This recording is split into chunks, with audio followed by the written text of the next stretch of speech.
Hola, ¿cómo están? Bienvenidos al día número 44 de Lighthouse. Jesús es nuestro faro. Hoy vamos a leer Levítico 16 y 17 y la primera parte de Mateo 27. Empecemos orando. Padre Dios, te damos muchas gracias por este día. Gracias porque tú estás obrando en medio de nuestras vidas, aunque no entendemos. Hoy corremos, Señor, a tus brazos. Te pedimos que tomes el control de este tiempo, que seas tú dirigiéndonos, Señor, que podamos descubrir qué quieres hablarnos hoy a través de tu palabra, que podamos leer a través de la Biblia esas cartas, Señor, eso que tú nos has dejado, Señor, como legado. Háblanos a través de tu palabra, te entregamos este tiempo, en el nombre de Jesús. Amén. Bueno, vamos a leer, estamos leyendo en este tiempo la Biblia de las Américas. Los primeros 40 días leímos Nueva Traducción Viviente y ahora estamos leyendo la Biblia de las Américas, la versión Biblia de las Américas. El día de la expiación, capítulo 16 de Levítico. El Señor habla a Moisés después de la muerte de los hijos de Aarón, cuando se acercaron a la presencia del Señor y murieron. Dijo el Señor a Moisés: di a tu hermano Aarón que no en todo tiempo entre en un lugar santo detrás del velo delante del propiciatorio, que está sobre el arca, no sea que muera, porque yo apareceré en la nube sobre el propiciatorio. Aarón podrá entrar en el lugar santo con esto, con un novillo para ofrenda por el pecado y un carnero para el holocausto. Se vestirá con la túnica sagrada de lino y los calzoncillos de lino estarán sobre sus carnes, y se ceñirá con el cinturón de lino y se cubrirá con la tiara de lino. Estas son vestiduras sagradas. Lavará pues su cuerpo con agua y se vestirá con ellas, y tomará de la congregación de los hijos de Israel 2 machos cabríos para ofrenda por el pecado y un carnero para holocausto. Entonces Aarón ofrecerá el novillo como ofrenda por el pecado, que es por sí mismo, para hacer expiación por sí mismo y por su casa. Y tomará los 2 machos cabríos y los presentará delante del Señor a la entrada de la tienda de reunión, y echará suertes Aarón sobre los 2 machos cabríos, una suerte por el Señor y otra suerte para el macho cabrío expiatorio. Aarón ofrecerá el macho cabrío sobre el cual haya caído la suerte para el Señor, haciéndolo ofrenda por el pecado. Pero el macho cabrío sobre el cual cayó la suerte para el macho cabrío expiatorio será presentado vivo delante del Señor para hacer expiación sobre él, para enviarlo como macho cabrío expiatorio al desierto. Entonces Aarón ofrecerá el novillo de la ofrenda por el pecado, que es por sí mismo, y hará expiación por sí mismo y por su casa, y degollará el novillo de la ofrenda por el pecado hecha por sí mismo, y tomará un incensario lleno de brasas de fuego de sobre el altar que está delante del Señor, y 2 puñados de incienso aromático molido, y lo llevará detrás del velo. Pondrá el incienso sobre el fuego delante del Señor, para que la nube del incienso cubra el propiciatorio que está sobre el arca del testimonio, no sea que Aarón muera. Tomará además de la sangre del novillo y la rociará con su dedo en el lado oriental del propiciatorio. También delante del propiciatorio rociará con su dedo 7 veces de la sangre.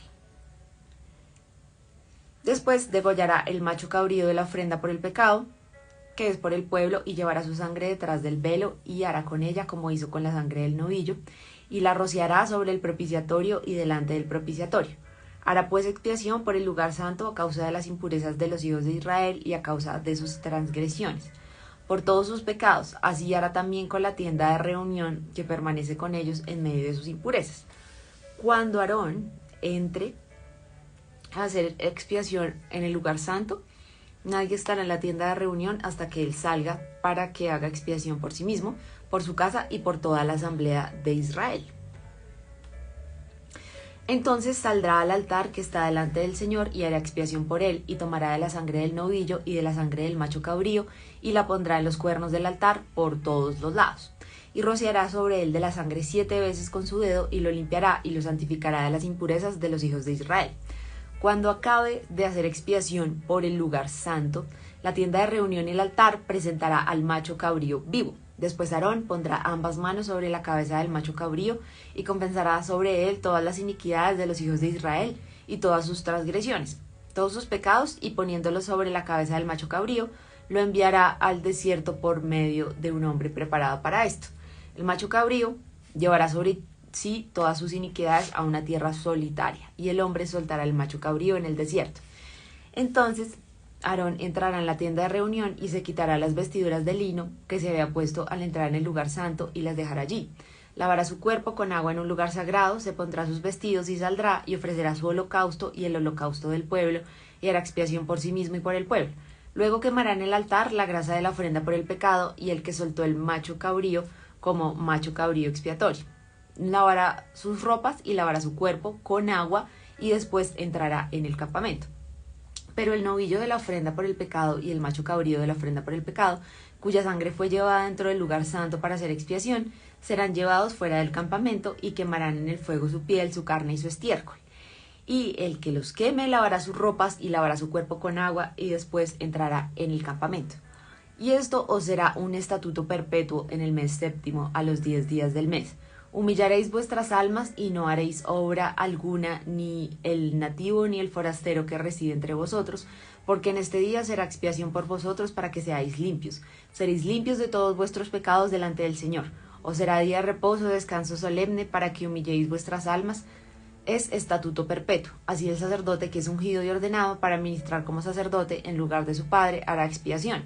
Se pondrá las vestiduras de lino, las vestiduras sagradas, y hará expiación por el santo santuario. Hará expiación también por la tienda de reunión y por el altar. Hará expiación además por los sacerdotes y por todo el pueblo de la asamblea. Tendréis esto por estatuto perpetuo para hacer expiación por los hijos de Israel, por todos sus pecados, una vez cada año, tal como el Señor lo ordenó a Moisés, así lo hizo. Bueno, esta expiación que era el perdón de los pecados, en esta versión de pronto sí, un poco más hablado, de manera más antigua. Pero finalmente es ese perdón de los pecados y fue lo que hizo Jesús por nosotros, esa ofrenda que se tenía que presentar en el Antiguo Testamento. Jesús se dio como esa ofrenda para que nosotros tuviéramos salvación y vida eterna. Más leyes sobre sacrificios. Levítico 17. Entonces habló el Señor a Moisés diciendo: habla a Aarón y a sus hijos y a todos los hijos de Israel y diles: esto es lo que el Señor ha ordenado diciendo: cualquier hombre de la casa de Israel que degüelle un buey, un cordero o una cabra en el campamento, o el que lo degüelle fuera del campamento, sin llevarlo a la puerta de la tienda de reunión para presentarlo como una ofrenda al Señor delante del tabernáculo del Señor, ese hombre será culpable de la sangre. Ha derramado sangre y ese hombre será cortado de entre su pueblo. Esto es para que los hijos de Israel traigan los sacrificios que sacrificaron en campo abierto, los traigan al Señor a la puerta de la tienda de reunión, al sacerdote, y los sacrifiquen como sacrificios de las ofrendas de paz al Señor. Y el sacerdote rociará la sangre sobre el altar del Señor a la puerta de la tienda de reunión y quemará la grasa como aroma agradable al Señor. Y ya no sacrificarán sus sacrificios a los demonios con los cuales se prostituyen. Esto les será estatuto perpetuo por todas sus generaciones. Entonces les dirás: cualquier hombre de la casa de Israel o de los forasteros que residen entre ellos que ofrezca holocausto o sacrificio y no traiga a la entrada de la tienda de reunión para ofrecerlo al Señor, ese hombre también será cortado de su pueblo. Ley acerca de la sangre. Si cualquier hombre de la casa de Israel o de los forasteros, estoy leyendo mal forasteros, que residen entre ellos, comen sangre, yo pondré mi rostro contra esa persona que coma sangre y lo cortaré de entre el pueblo. Porque la vida de la carne está en la sangre, y yo os la he dado sobre el altar para hacer expiación por vuestras almas, porque es la sangre por razón de la vida la que hace expiación. O sea, esto es impresionante, ¿no? Es la sangre la razón de la vida y la que hace expiación. O sea, en el Antiguo Testamento era esta sangre derramada, y por eso es la importancia como de la sangre, y era prohibido en ese entonces comer la sangre de los animales, aún bíblicamente dentro de muchas creencias cristianas, o bueno, también que creen en la Biblia, como los judíos que no creen que Jesús existió pero no es el hijo de Dios. Ellos también no comen la sangre porque siguen estas costumbres del Antiguo Testamento. Pero cuando Jesús viene en el Antiguo Testamento, y nosotros como creyentes en Jesús como hijo de Dios, y que es claro acá todo lo que expresa dentro de la Biblia, y es que esa sangre de Jesús, cada latigazo, cada herida que él sufrió, derramó esa sangre por nosotros para expiación de nuestros pecados, para ser perdonados. Entonces eso me parece increíble. Por tanto dije a los hijos de Israel: ninguna persona entre vosotros comerá sangre, tampoco comerá sangre ningún forastero que reside entre vosotros. Amén, esa es palabra de Dios. Metió un audio, ya. Y cuando algún hombre de los hijos, esperen, voy a volver a leer. Por tanto, le dije a los hijos de Israel: ninguna persona entre vosotros comerá sangre, tampoco comerá sangre ningún forastero que reside entre vosotros. Y cuando algún hombre de los hijos de Israel o de los forasteros que residen entre ellos, que al cazar capture un animal o un ave que se ha permitido comer, derramará su sangre y la cubrirá con tierra. Cuéntenme si me escuchan, porque se me fue un momento como la señal. Porque en cuanto a la vida de toda carne, su sangre es su vida. Por tanto, dije a los hijos de Israel: No comeréis la sangre de ninguna carne, porque la vida de toda carne es su sangre. Cualquiera que la coma será exterminado. Y cuando alguna persona, sea nativo o forastero, coma de un animal muerto, o que haya sido despedazado por fieras, lavará sus vestidos y se bañará en agua y quedará inmundo hasta el atardecer. Entonces será limpio. Pero si no los lava o no baña su cuerpo, llevará su culpa. Bueno, todo esto de Levítico nos habla acerca de el proceso que tenían que llevar los sacerdotes para la expiación de pecados, para llegar al pueblo a ese acercamiento a Dios, y también nos da un contraste de lo que viene en el Nuevo Testamento. Vamos a leer también Mateo 27 del 1 al 31. Jesús es entregado a Pilato. Cuando llegó la mañana, todos los principales sacerdotes y los ancianos del pueblo celebraron consejo contra Jesús para darle muerte, y después de atarle, le llevaron y le entregaron a Pilato el gobernador. Muerte de Judas. Entonces Judas, el que le había entregado, viendo que Jesús había sido condenado, sintió remordimiento y devolvió las 30 piezas de plata a los principales sacerdotes y a los ancianos, diciendo: he pecado entregando sangre inocente. Pero ellos dijeron: ¿a nosotros qué? Allá tú. Y él, arrojando las piezas de plata en el santuario, se marchó y fue y se ahorcó. Y los principales sacerdotes tomaron las piezas de plata y dijeron: no es lícito ponerlas en el tesoro del templo, puesto que es precio de sangre. Y después de celebrar consejo, compraron con ellas el campo del alfarero para sepultura de los forasteros. Por eso ese campo se le ha llamado campo de sangre hasta hoy. Entonces se cumplió lo anunciado por medio del profeta Jeremías, cuando dijo: y tomaron las 30 piezas de plata, el precio de aquel cuyo precio había sido fijado por los hijos de Israel, y las dieron por el campo del alfarero, como el Señor me ha ordenado. Jesús ante Pilato. Y Jesús compareció delante del gobernador, y éste le interrogó diciendo: ¿eres tú el rey de los judíos? Y Jesús le dijo: tú lo dices. Y al ser acusado por los principales sacerdotes y los ancianos, nada respondió. Entonces Pilato le dijo: ¿no oyes cuántas cosas testifican contra ti? Y Jesús no le respondió ni una sola pregunta, por lo que el gobernador estaba muy asombrado. ¿Jesús o Barrabás? Ahora bien, en cada fiesta el gobernador acostumbraba a soltar un preso al pueblo, el que ellos quisieran, y tenían entonces un preso famoso llamado Barrabás. Por lo cual, cuando ellos se reunieron, Pilato les dijo: ¿a quién queréis que os suelte? ¿A Barrabás o a Jesús, llamado el Cristo? Porque él sabía que le habían entregado por envidia. Y estando él sentado en el tribunal, su mujer le mandó aviso diciendo: no tengas nada que ver con ese justo, porque hoy he sufrido mucho en sueños por causa de él. Pero los principales sacerdotes y los ancianos persuadieron a las multitudes que pidieran a Barrabás y que dieran muerte a Jesús. Y respondiendo, el gobernador les dijo: ¿a cuál de los dos queréis que os suelte? Y ellos respondieron: a Barrabás. Pilato les dijo: ¿qué haré entonces con Jesús, llamado el Cristo? Todos dijeron: sea crucificado. Y Pilato dijo: ¿por qué? ¿Qué mal ha hecho? Pero ellos gritaban aún más diciendo: sea crucificado. Y viendo Pilato que no conseguía nada, sino que más bien se estaba formando un tumulto, tomó agua y se lavó las manos delante de la multitud, diciendo: soy inocente de la sangre de este justo, allá vosotros. Y respondiendo todo el pueblo dijo: caiga su sangre sobre nosotros y sobre nuestros hijos. Entonces le soltó a Barrabás, pero a Jesús, después de hacerle azotar, le entregó para que fuera crucificado. Jesús no le estaba pasando bien, y él era inocente, y sabía que venía, pero lo estaba haciendo por cada uno de nosotros, pensando en que lo necesitábamos, que era ese camino para que llegáramos al Padre, porque en nuestra humanidad no podíamos hacerlo. Pero también algo importante acá es la esposa de Pilato, que estaba como muy sensible a eso. Y finalmente también le dio un buen consejo. Él como que en el fondo sabía: venga, esto no está bien, pero a la vez se limpió las manos. Era algo que tenía que pasar, pero ellos sabían que era pura envidia, que era envidia en contra de Jesús. Y aún también Judas pues lo hizo por su ambición, pero finalmente él sabía que estaba haciendo las cosas mal, y decidió ahorcarse por eso. Los soldados se mofan de Jesús. Entonces los soldados del gobernador llevaron a Jesús al pretorio y reunieron alrededor de él a toda la corte romana. Y desnudándole, le pusieron encima un manto escarlata, y tejiendo una corona de espinas, se lo pusieron sobre su cabeza y una caña en su mano derecha. Y arrodillándose delante de él, le hacían burla diciendo: salve, rey de los judíos. Y escupiéndole, tomaban la caña y le golpeaban en la cabeza. Después de haberse burlado de él, le quitaron el manto, le pusieron sus ropas y le llevaron para crucificarle.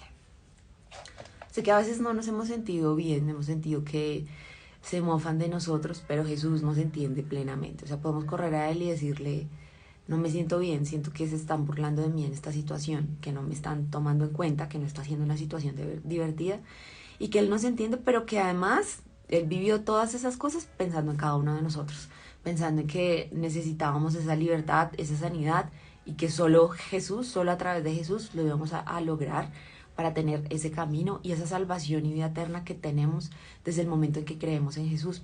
Así que si es la primera vez que estás acá o de curiosidad llegaste a este video o necesitas llevar este mensaje no solo para tu corazón, sino para otras personas, recuerda con firmeza que cuando creemos en Jesús, si en nuestro interior lo creemos y lo confesamos con nuestra boca, somos salvos por su gracia, y el proceso que sigue no se trata de lo que nosotros podamos hacer, sino que Jesús envió al Espíritu Santo para que nosotros podamos estar en constante comunión con Dios y nosotros seguir creciendo y siendo perfeccionados.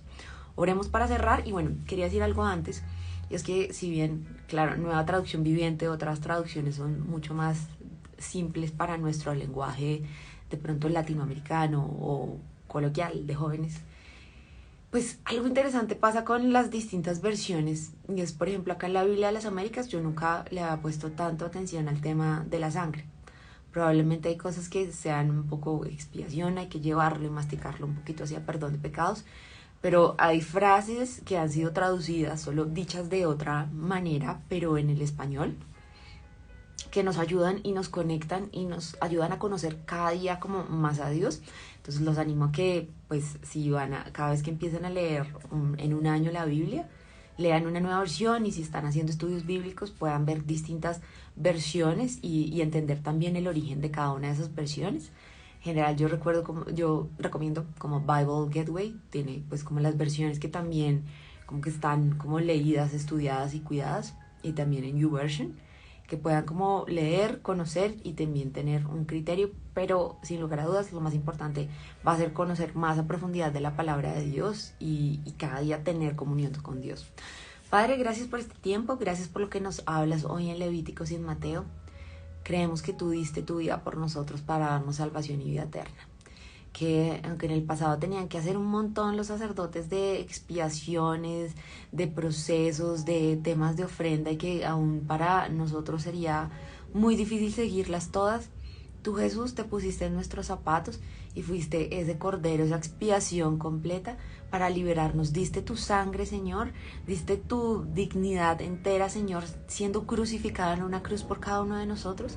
Hoy te damos gracias, Señor, y lo reconocemos. Te reconocemos como nuestro Señor y nuestro Salvador. Lo confesamos con nuestra boca, lo creemos, y te pedimos que podamos seguir predicando el Evangelio a cada rincón de la tierra, a cada lugar que lo necesita, Señor.